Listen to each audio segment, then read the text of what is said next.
fully embrace the fact that I make pop music. I'm totally unashamed about it.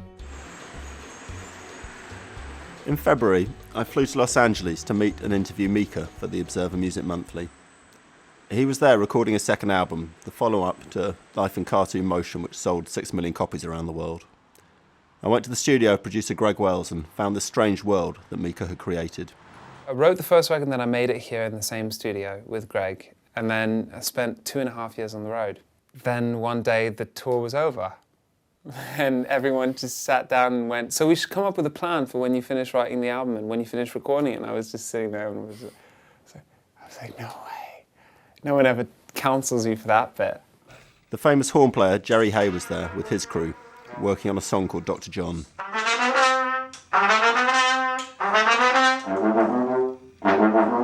It sounds, from listening to what I've heard of the record so far, there are certain motivating ideas and themes to the record. This album is evidently, I think, more adolescent. You know, I wanted to pick up from where I left off and kind of take it to the next place, and within doing that as well, reinvent myself, because I think reinvention is the key to making pop music. I wanted to go back to that 18-year-old in me, and I guess that's what I've done. A lot of the characters from my album have kind of grown up and had a more adolescent phase of their life. Outside here, there's a wall with pictures stuck up on there. Yeah. And visual things have been inspiration, but then you've also drawn characters. Yeah. And they are the characters in the song. There's a whole world that goes with my songs. I don't limit myself by saying that it has to make sense. I kind of indulge in the fact that none of it really makes sense, and then it kind of all comes together eventually once I finish the album and the art. But the visual references are very important to me. What are my ambitions for the album? Well, I mean, I'd love it for it to do well. I make pop music, and I fully embrace the fact that I make pop music. I'm totally unashamed about it.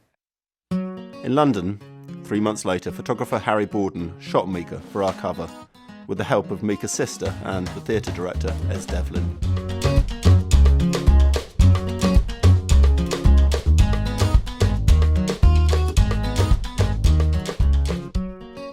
This artwork is it's a scene from one of the new characters in the new album, and his name's Dr. John.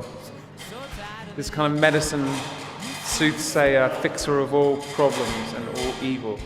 And this is this house and all his magic chickens that he steals feathers from and sticks into his body. Ez is here, my sister's here, because when you're going to make a mess, it's a lot more fun to do it with a group of people.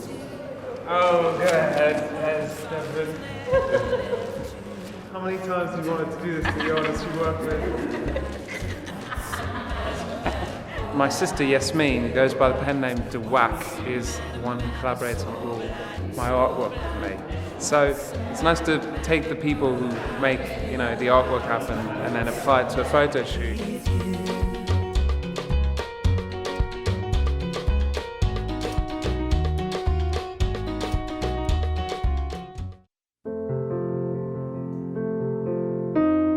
In Amsterdam in early June, I saw Mika again.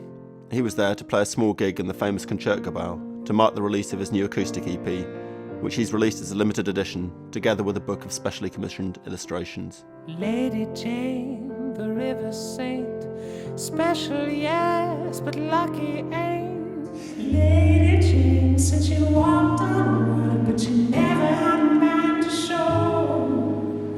Then one day she found a fish, she was singing just to let him know. Lady Jane, she walked on water, followed by her brand new lover, who tumbled along, drowned down below.